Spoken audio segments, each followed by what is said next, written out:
ভাবি একটা কথা কই, কিছু মনে করেন।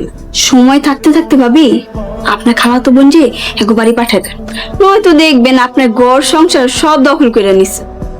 চুপ কর শয়তান, তোর নজর এত খারাপ। আমি এখন হাসতে পারি।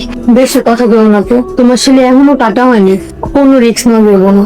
নিজের ঘর সংসার ফালায় আমার সংসারে দাসীর মতো খাটতেছিস। তুমি জানো না তোমার আমি কত ভালোবাসি, তোমার সেবা করতে আমার অনেক ভালো লাগে। এবার নিজের ঘরে ফিরা যা। আমি সব বই খাতা নিয়ে এসেছি, আমি রোজ পড়তে বহি। তোমার কিছু লাগবো? না, তাহলে ঘর দর গুছায় ফেলাই। ঘর দুয়ার গুছাবি? রইমা কই? রহিমা রান্না করতেছে। আর নিজের সংসারের কাজ করতে কিসের লজ্জা? নিজের সংসার মানে? শোনো, তোমার সংসার মানেই তো আমার সংসার। একটু পর আইসা তোমার গোসল করাই দিবে, তারপরে দুই বইনি মিল্লা একসাথে ভাত খামু। ঘুমাইছো? ঘুমাইছো তুমি? এমন করতেছো কেন? আপনি তো এটা আমার ঘরে আছেন কেন?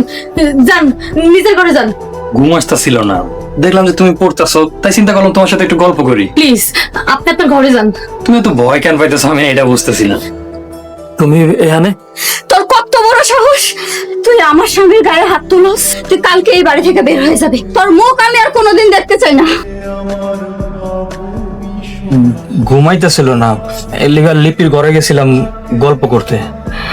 বিশ্বাস করো আমার কোনো খারাপ উদ্দেশ্য ছিল না।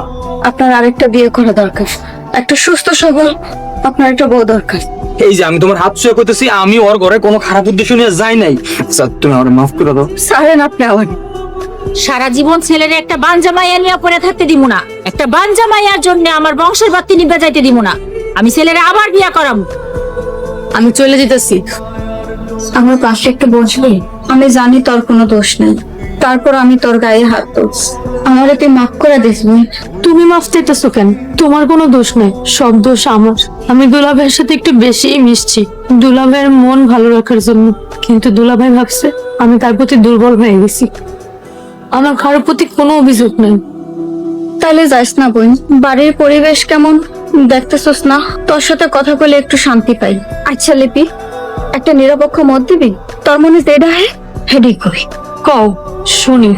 আমি কোনোদিনও মা হইতে পারবো না। নাইমের বয়স মাত্র 32। তুই কি মনে করস একটা বাজা মাইয়া নিয়ে সারা জীবন সংসার করা উচিত, নাকি নাইমের আরেকটা বিয়ে করা উচিত? এত কঠিন প্রশ্নের উত্তর দেওয়ার বয়স আমার হয় নাই। তোর কাছে হক আর ন্যায্য যেটা মনে হয় ওইটাই কবি। আমারও কই তুই গো, ক বোন। আমার মনে হয় দুলাভাইয়ের আরেকটা বিয়ে করা উচিত। সরি আপা, মনে হয় এটাই ঠিক। তাহলে তুই নাইমরে বিয়ে কর। তুমি এসব কি কইতাছো? এটা কোনোদিনও সম্ভব না। কেন সম্ভব না? অবশ্যই সম্ভব। তুই যদি আমার এই সংসারে থাকস, তাহলে আমার জন্য এই সংসারে থাকা সহজ হয়েছে গো। তুই অনেক ভালো মাইয়া, নাইম তোরে পছন্দ করে। আর তোর জায়গায় যদি অন্য কেউ আহে, তাহলে এই সংসারে আমার থাকা মুশকিল হয়ে যাবো। তুই রাজি হয়ে যা, আমি খালারে বোঝাই কমো। তুই যদি এই সংসারে থাকস, আমার জন্য এই সংসারে থাকা সহজ হয়ে যাবে বলে কি? আমার একটু দয়া কর।